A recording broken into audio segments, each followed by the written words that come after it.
Hello very good morning dear students. आज से हम लोग लेक्चर नंबर 4 पे स्टार्ट करने जा रहे हैं जो कि आपके डैम एंड स्पिलवे का है। तो इसमें हम लोग अभी जो टॉपिक पढ़ने जा रहे हैं वो है theoretical elementary profile of a dam, है ना। इससे पहले हम लोगों ने बेसिक्स के बारे में देखा था। 2-3 लेक्चर्स में डैम्स क्या होता है, डैम्स पे किस तरीके के फोर्स आ रहे होते हैं, मेजर फोर्सेस कौन कौन से हैं, माइनर फोर्सेस कौन कौन से हैं, है ना। ये सारी चीज़ें हम लोगों ने लास्ट के 3 लेक्चर में ऑलरेडी कवर कर रखा है। ओके, सो अभी हम लोग स्टार्ट करने जा रहे हैं theoretical elementary profile of a dam. Okay, जैसे कि आप लोग को पता है स्टूडेंट्स कि जो डैम का प्रोफाइल होता है वो बेसिकली होता है राइट एंगल ट्रायंगल्स। आप लोग लास्ट के लेक्चर में आप लोगों ने देखा होगा कि जब भी हम डैम का प्रोफाइल बनाते थे कुछ इस तरीके से हुआ करता था, ठीक है ना। तो हम लोग जो प्रोफाइल बनाते थे इसमें क्या होता था कि टोटल जो ऊपर वाला यहाँ पे है एक्चुअली में नीचे का जो टोटल प्रेशर होता था गामा डब्ल्यू इंटू एच, और ये कहाँ से आता है ये चीज़ मैंने आपको पहले बताया था, है ना। यहाँ पे 0 होता है प्रेशर्स और बॉटम में सबसे ज़्यादा ही गामा डब्ल्यू इंटू एच होता है, क्योंकि आप लोगों ने फ्लूइड मैकेनिक्स में पढ़ा है कि हम लोग प्रेशर कैसे निकालते हैं। मान लो कि टोटल हाइट यहाँ पे एच है, मान लो आपको प्रेशर निकालना है, तो मैंने बताया था या आप फ्लूइड मैकेनिक्स में पढ़े हो कि अगर यूनिट वेट पता है उस पर्टिकुलर फ्लूइड का और उसके हाइट से मल्टीप्लाई कर दोगे तो आपका निकल जाएगा वहाँ पे प्रेशर्स। जैसे कि आप लोग प्रेशर्स के बारे में पढ़ोगे रो जी इंटू एच, है ना, रो जी इंटू एच या specific weight of water into height, ये भी लिख सकते हैं, ठीक है। अगर स्पेसिफिक वेट पता है आपको उस पर्टिकुलर लिक्विड का, यानी जनरली डैम में वाटर स्टोर किया जाता है, तो स्पेसिफिक वेट अगर वाटर का पता है आपको और जितना हाइट तक स्टोर है उसको अगर मल्टीप्लाई करेंगे तो आपको वहाँ पे प्रेशर निकल जाएगा, ठीक है। तो बेसिक अगर एलिमेंट्री प्रोफाइल की बात की जाए तो डैम का जो बेसिक एलिमेंट्री प्रोफाइल होता है एक राइट एंगल ट्रायंगल होता है, ठीक है। लेकिन अगला टॉपिक जो हम लोग पढ़ने जा रहे हैं इसके जस्ट बाद पढ़ेंगे प्रैक्टिकल प्रोफाइल, क्योंकि मान लो कि अगर ये प्रोफाइल इस तरीके से अगर रहेगा, ये थ्योरेटिकल ही है, और मान लो कि अगर इस तरीके से रहेगा तो हमें सर्विस मेंटेनेंस के लिए भी ऊपर में जगह चाहिए, है ना। तो यहाँ पे डैम्स के ऊपर में इंस्पेक्शन रोड भी बनाया जाता है। इसके अलावा यहाँ पे कुछ फ्री बोर्ड छोड़ा जाता है। फ्री बोर्ड मतलब पानी अगर डैम से थोड़ा ज़्यादा होता भी है तो हम फ्री बोर्ड लेकर के चलते हैं कि मान लो कि पानी के डैम का जो हाइट है उससे थोड़ा सा फ्री बोर्ड लेकर चलते हैं, है ना। फ्री बोर्ड लेने का रीज़न ये होता है कि पानी अगर अपने लेवल से थोड़ा ऊपर जाए तो भी हमारा जो डैम है वो सेफ रहे, है ना। तो वो प्रैक्टिकल प्रोफाइल के अंदर में आता है। थ्योरेटिकली तो हम ये पढ़ते हैं कि डैम का राइट एंगल ट्रायंगल होता है एलिमेंट्री प्रोफाइल, बट प्रैक्टिकली हम जाएंगे तो हमें इंस्पेक्शन रोड चाहिए, उसके अलावा फ्री बोर्ड चाहिए, ताकि हमारा जो फ्यूचर में अगर पानी का जो लेवल है वो हाई फ्लड लेवल से थोड़ा ज़्यादा भी होता है तो वहाँ पे हम क्या करें, रख सकें, डैम को सेफ रख सकें, ठीक है। तो हम आगे पढ़ेंगे प्रैक्टिकल प्रोफाइल के अंदर में, बट बेसिक में बता रहा हूँ प्रैक्टिकल मतलब आपको इंस्पेक्शन रोड होना चाहिए, फ्री बोर्ड होना चाहिए, ये सब वहाँ पर मौजूद होना चाहिए, ठीक है। बट अभी हम पढ़ रहे हैं थ्योरेटिकल एलिमेंट्री प्रोफाइल के बारे में। तो थ्योरेटिकल एलिमेंट्री प्रोफाइल जो था डैम का राइट एंगल ट्रायंगल्स होता है। एग्जामिनेशन में पूछे भी जाते हैं ऑब्जेक्टिव में कि एलिमेंट्री प्रोफाइल डैम का किस तरीके से होता है, तो राइट एंगल ट्रायंगल होता है। इसके बारे में मैंने लास्ट के लेक्चर में ऑलरेडी डिस्कस किया था। ओके, तो चलते हैं हम लोग। It means cross section of a dam, it means cross section of a dam which is designed for maximum height of dam above rock foundation, है ना। Next, a theoretical profile of a solid dam is an imaginary section having the shape of right angle triangle, ठीक है। यानी जो theoretical profile होता है solid dam का एक imaginary section है जिसका shape जो होता है right angle triangle होता है with its base on the rock and apex at high flood level। देखिए जिसका जो base होता है rock foundation पे होता है और जो उसका अपेक्स होता है, यानी अपेक्स मतलब क्या होता है, मान लो राइट एंगल ट्रायंगल की बात करें तो इसका अपेक्स ये वाला पार्ट होगा, सबसे जो हाई वाला पार्ट जो होता है उसको हम लोग अपेक्स कहते हैं, है ना। तो ये लिखा हुआ rock and apex HFL and water face vertical and base width is obtain to fulfil stability condition of no tension and no sliding. Okay, so इसका मतलब यही है कि थ्योरेटिकल प्रोफाइल होता है एक इमेजिनरी प्रोफाइल है जिसका जो शेप होता है राइट एंगल ट्रायंगल्स होता है और जिसका बेस जो होता है रॉक से बना हुआ और हाइट और जो उसका अपेक्स होता है वो हाई फ्लड लेवल पे होता है, ठीक है। तो ये चीज़ आप लोगों को पहले से भी पता था और अभी भी देख लिए। तो ये हमारा है थ्योरेटिकल एलिमेंट्री प्रोफाइल जिसके बारे में आप पहले भी देखते आ रहे थे, ठीक है। और नीचे में हम लोग जो बेस प्रोवाइड करते हैं ताकि जो हमारा नो टेंशन कंडीशन बना रहे, नो टेंशन कंडीशन और नो स्लाइडिंग कंडीशन बना रहे, तो ये कहलाता है हमारा elementary profile of a dams, ठीक है। जिसके बारे में आप लोग पहले से भी जान रहे हो कि एलिमेंट्री प्रोफाइल जो होता है हमारा किस तरीके से होता है, राइट एंगल ट्रायंगल्स होता है, ठीक है। चलिए देखिए यहाँ पे कुछ इंपॉर्टेंट फोर्सेस को कंसिडर करके चला जाता है, जैसे कि वाटर थ्रस्ट है, वेट ऑफ द डैम है, अपलिफ्ट प्रेशर्स है ना, ये चीज़ें हम लोग कंसिडर करके चलते हैं। तो ये था हमारा एलिमेंट्री प्रोफाइल, बट जो मोस्ट इंपॉर्टेंट है वो हमारा है प्रैक्टिकल प्रोफाइल ऑफ डैम। ठीक है, अब प्रैक्टिकल प्रोफाइल में क्या क्या प्रोविजंस होता है, एग्जामिनेशन में पूछे भी जाते हैं, what is the difference between elementary profile of a dam and practical profile of a dam. ठीक है, कुछ इस तरीके से क्वेश्चन पूछे जाते हैं एग्जामिनेशन में, या फिर पूछा जा सकता है state and explain the different condition of stability of a gravity dam. Next, state the condition of stability for overflow type of gravity dam. Next, draw net level sketch of practical profile of gravity dam.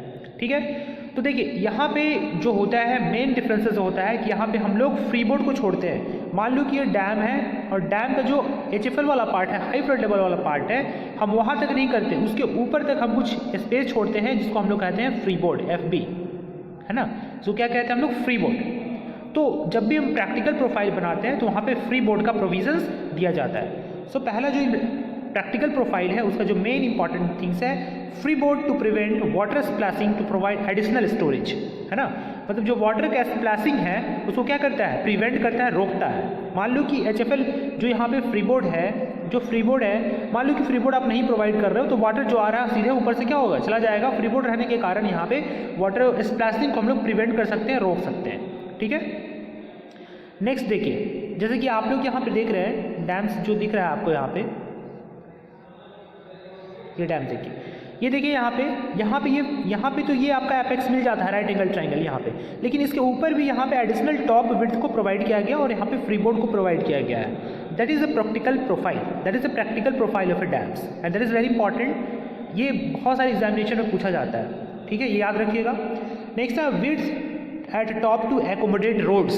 ठीक है ना, इसके top पे यहाँ पे तो ये आपका एपेक्स है, एपेक्स के ऊपर में यहाँ पे क्या किया गया है, यहाँ पे विड्थ को बढ़ाया गया है ताकि जो वहाँ रोड है उसको एकोमोडेट कर सके, है ना, इंस्पेक्शन पर्पस के लिए या कोई भी पर्पस हो सकता है वहाँ पे जाने के लिए। तो वहाँ पे हम लोग क्या करते हैं, यहाँ पे उसके टॉप पे विड्थ को प्रोवाइड करते हैं, किसके लिए, टू एकोमोडेट रोड को एकोमोडेट करने के लिए। Next, additional up stream width to balance load due to top width. ठीक है, नेक्स्ट क्या है, एडिशनल अप स्ट्रीम विड्थ, हम लोग अप स्ट्रीम विड्थ को प्रोवाइड करते हैं ताकि जो ऊपर से जो टॉप विड्थ का जो रोड है उसको क्या कर सके, बैलेंस कर सके। ठीक है, ये चीज़ें हो गई प्रैक्टिकल प्रोफाइल के अंदर में। अगर कोई भी आपसे पूछता है कि प्रैक्टिकल प्रोफाइल ऑफ डैम्स क्या होता है तो आप बता सकते हैं कि हमेशा हम HFL से ऊपर तक फ्री बोर्ड प्रोवाइड करते हैं। और फ्री बोर्ड क्यों प्रोवाइड करते हैं, ताकि हम जो एक्स्ट्रा वाटर है उसको स्प्लैशिंग को प्रिवेंट कर सकें। ओके, नेक्स्ट ऊपर में हम लोग टॉप विड्थ प्रोवाइड करते हैं, क्यों प्रोवाइड करते हैं, टू एकोमोडेट रोड्स, रोड को हम लोग फैसिलिटेट कर सके, आसानी से हम लोग इंस्पेक्शन पर्पज़ के लिए या कोई भी पर्पज़ के लिए वहाँ से जा सके। ठीक है, तो उसे हम लोग कहते हैं प्रैक्टिकल प्रोफाइल। देखो इसमें दोनों प्रोफाइल दिखाया गया है। अगर आप सिर्फ राइट एंगल ट्रायंगल वाले पार्ट की बात करो, अगर आप राइट एंगल ये वाला पार्ट यहाँ से यहाँ तक की बात करो तो सिर्फ ये वाला पार्ट क्या है, एलिमेंट्री प्रोफाइल है। ठीक है, अगर आप पूरे की बात करो, अगर आप यहाँ तक ये वाला बात करो और पूरे की बात करो तो ये कहलाता है आपका practical profile of a dam. क्या कहलाएगा, practical profile of a dams. तो आई होप कि आपके एग्जामिनेशंस में अगर आते हैं इस टाइप से क्वेश्चंस कि what is difference between elementary profile of a dam and practical profile of a dam, तो मुझे लगता है कि आप लोगों को कहीं कन्फ्यूजन नहीं होगा। आप लोग डायग्राम्स के थ्रू और आप लोग थ्योरी के थ्रू उसको दिखा सकते हैं कि कैसे होता है हमारा। ठीक है, अब देखिए इसी फिगर्स में नीचे में दिखाया गया है, यहाँ पे ये आप देख सकते हैं, यहाँ पे रॉक का फाउंडेशन इसका विड्थ B है। ठीक है, चलिए कुछ और रिकमेंडेशन है आप देख ले सकते हैं यहाँ पे।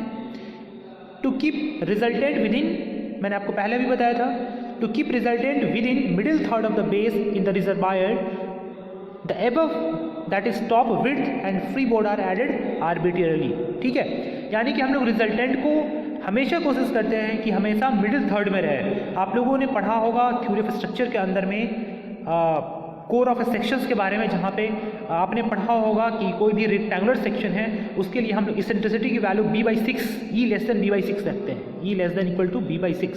तो ये इसेंट्रिसिटी होता है। अगर आप विड्थ की बात कर ले तो b/6 प्लस b/6 इसको ऐड करते हैं तो इसको आपका वैल्यू आ जाएगा b/3। इसका मतलब ये होता है कि आपका जो रिजल्टेंट फोर्स है वो with in middle third of width, यानी कि 1/3 ऑफ विड्थ होना चाहिए, तब जाकर वहाँ पे नो टेंशन का कंडीशन आएगा और आपका डैम सेफ रहेगा। ठीक है, तो ये आपको याद रखना है, हमेशा एग्जामिनेशन में पूछे जाते हैं इस टाइप के क्वेश्चंस। कि आपका जो रिजल्टेंट है वो कहाँ पे लाई करना चाहिए, तो हमेशा विद इन मिडिल थर्ड, यानी वो कह सकते हैं हम लोग 1/3 ऑफ बेस। ठीक है, ये आप लोग इसका डेरिवेशन कहाँ से आता है आप लोगों ने ऑलरेडी पढ़ा होगा थ्योरी ऑफ स्ट्रक्चर के अंदर में, बट यहाँ पे कुछ बेसिक्स है इसके बारे में मैंने आपको बता दिया ऑलरेडी। ओके, कुछ रिकमेंडेशंस हैं, जैसे देखिए फ्री बोर्ड की वैल्यू हम जनरली 0.9 लेते हैं, यानी कि फ्री बोर्ड का value 1.54 into height of waves, HW क्या है, हाइट ऑफ वेव है। नेक्स्ट टॉप विड्थ 6 से 10 मीटर तक का। Next additional up stream width A/16। अब देखिए stability requirement of gravity dams क्या है। स्टेबिलिटी रिक्वायरमेंट क्या है, रेजिस्टेंस टू स्लाइडिंग, है ना, स्लाइडिंग के अगेंस्ट में हम लोग उसको रेजिस्ट करें। Resistance to sliding considering shear, एक तो नेग्लेक्टिंग शेयर हो गया और एक considering shear. Next resistance to compressive stresses, जो कॉम्प्रेसिव स्ट्रेस आ रहा है उसको रेजिस्ट कर सके डैम, है ना। Next resistance to internal tensions, अगर डैम के अंदर में इंटरनल टेंशन है तो उसको भी क्या करे, वो रेजिस्ट करे। रेजिस्टेंस टू ओवरटर्निंग, अगर डैम ओवरटर्न कर रहा है तो उसको रेजिस्ट करे। ये सब अगर है तो हमारे डैम का क्या है, स्टेबिलिटी कंडीशन में है। ठीक है, तो मुझे लगता है कि आप लोगों को ये चीज़ समझ में आ गया होगा। Resistance to sliding neglecting shear, resistance to sliding considering shear, resistance to compressive stress, next resistance to internal tension, next resistance to overturning, ये सब क्या है, stability requirement of a gravity dams. Okay, तो अभी आप लोगों ने बहुत ही इंपॉर्टेंट टॉपिक्स को पढ़ा, एलिमेंट्री प्रोफाइल यानी theoretical profile of a dams and practical profile of a dam, और एक इंपॉर्टेंट टॉपिक जो कि stability requirement of gravity dams है। बहुत पूछे जाते हैं what is the different stability requirement of a gravity dams, तो आप इस चीज़ को एक्सप्लेन कर सकते हैं। ओके, अब देखिए यहाँ पे हम लोग पढ़ने जा रहे हैं जॉइंट ऑफ ग्रेविटी डैम्स। ठीक है, यानी कि कौन कौन से जॉइंट्स होते हैं ग्रेविटी डैम्स के अंदर में। ठीक है, तो देखिए मेनली यहाँ पे जो जॉइंट्स प्रोवाइड किए जाते हैं दो टाइप्स के होते हैं, एक कंस्ट्रक्शन होते हैं और एक एक्सपेंशन होते हैं। कंस्ट्रक्शन और एक्सपेंशन कॉन्ट्रैक्शन। ठीक है, तो पहले हम लोग कंस्ट्रक्शन जॉइंट्स के बारे में देख लेते हैं। जैसे कि आप लोगों को पता है कि जैसे आप घर देखते होगे, छत में देखते होगे, रूफ में, वहाँ पे भी जॉइंट्स को प्रोवाइड किया जाता है ना। और भी जितने रोड्स देखते हो, यानी कि जो भी आपका रिजिड पैवमेंट का रोड्स होता है, वो भी एक सफिशिएंट लेंथ के बाद में वहाँ पे एक्सपेंशन एंड कंस्ट्रक्शन जॉइंट को प्रोवाइड किया जाता है। The reasons behind that is कि वो अपने, मान लो कि एक्सपेंशन हो रहा है तो सफिशिएंट उसके पास गैप होना चाहिए ताकि वो अपने एक्सपेंशन को क्या कर सके, बैलेंस कर सके, नहीं तो वहाँ पे क्रैक आ जाएगा। ठीक है, इसके लिए हम लोग वहाँ पे जॉइंट्स प्रोवाइड करते हैं। इन द सेम वे यहाँ पे डैम्स के अंदर में भी हम लोग जॉइंट्स को प्रोवाइड करते हैं। ओके, सो चलिए सबसे पहले हम लोग कंस्ट्रक्शन जॉइंट्स को देख लेते हैं। Construction joints are horizontal plane and in vertical plane. These are provided for ease in construction of dams. Next, generally in gravity dam, concrete is placed in a lift so as to avoid heat of hydrations. At the same time, horizontal joints are introduced between successive lift of concrete. To develop proper bond between two lift, the top surface of the concrete laid in the lower lift is free of brushing to remove foreign material. Sometimes weight and blasting is used. Next, the surface is roughed and 1.25 cm thick layer of rich cement mortar is applied to develop proper bond between lower lift and newer concretes.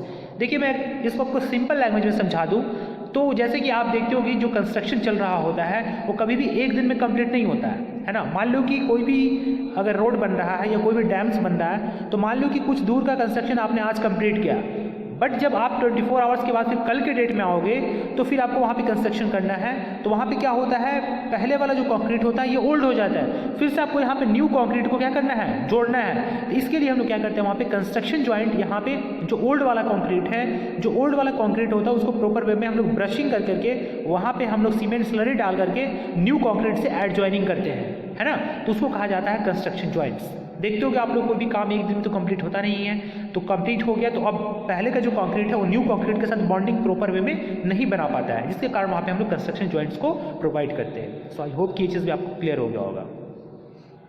अब हम provide करने जा रहे हैं expansion and contraction joints. ठीक है, तो देखो एक्सपेंशन एंड कॉन्ट्रैक्शन जॉइंट क्या होता है। The crack are formed mainly due to shrinkage of concrete, tensile stresses formed in concrete and temperature variations, and if these are not properly controlled by providing suitable contraction joints, they destroy monolithic action of the superstructures or structures. इसका मतलब क्या है कि देख दो concrete के अंदर में श्रिंकेज होता है या फिर टेम्परेचर के वेरिएशन के कारण, मान लो कभी हीट ज़्यादा है यानी कि गर्मी का दिन है, फिर से ठंडा का दिन आता है, विंटर सीजन आता है, तो वहाँ पे जो कंक्रीट होता है उसको प्रॉपर कंट्रोल करने के लिए हम वहाँ पे एक्सपेंशन एंड कॉन्ट्रैक्शन जॉइंट्स को प्रोवाइड करते हैं, ताकि जब गर्मी का दिन हो तो कंक्रीट के पास फ्रीली स्पेस हो, वो आसानी से कंक्रीट क्या हो एक्सपैंड कर सके, है ना। और जब ठंडा का दिन आ जाए, जब विंटर सीजन आ जाए, तो कंक्रीट के पास प्रॉपर स्पेस होना चाहिए ताकि वो कॉन्ट्रैक्ट हो पाए, है ना। तो इसलिए हम लोग वहाँ पे एक्सपेंशन एंड कॉन्ट्रैक्शन जॉइंट्स को प्रोवाइड करते हैं। Okay, so therefore suitable contraction joints are provided in gravity dam. The two types of contraction joints are transverse joint and longitudinal joints. Okay, transverse joints and longitudinal joints दो important types है expansion and contraction joints के।